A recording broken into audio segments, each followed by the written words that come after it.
నా పేరు షేక్ ముండి జాస్మిన్ అండి. మా ఊరు వచ్చి ఏలూరు. నేను ఇలా పని అందుకని చెప్పి నాకు ఏజెంటు అక్కడ ఇండియాలో మాట్లాడిన మాట ఒకటి, ఇక్కడ నాకు చేయిస్తున్న పని ఇంకోటి.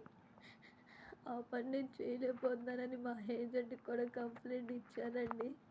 ఇస్తే కూడా ఆయన ఏమంటున్నారంటే నేర్చుకోవాలి చేసుకోవాలి అని అంటున్నారు. కానీ ఇక్కడ పని నేను చేయలేకపోతున్నానండి. చాలా అంటే చాలా ఇబ్బందిగా ఉంది నాకు. ఆఫీస్లో ఏమో అదే మాట చెప్తే దేనికొచ్చో పని చేసుకోవడానికి కాదా, అది ఇదని నానా మాటలు అంటున్నారు. లేకపోతే ఒంటరిగా ఒక రూమ్లో పెట్టేస్తున్నారు, తాళం వేస్తున్నారు. ఆఫీస్కి వెళ్ళాలన్నా భయం వేస్తుంది. నేను ప్రజెంట్ ఇప్పుడు ఒకళ్ళ ఇంట్లో పనికని చెప్పి వచ్చాను ఇక్కడికి.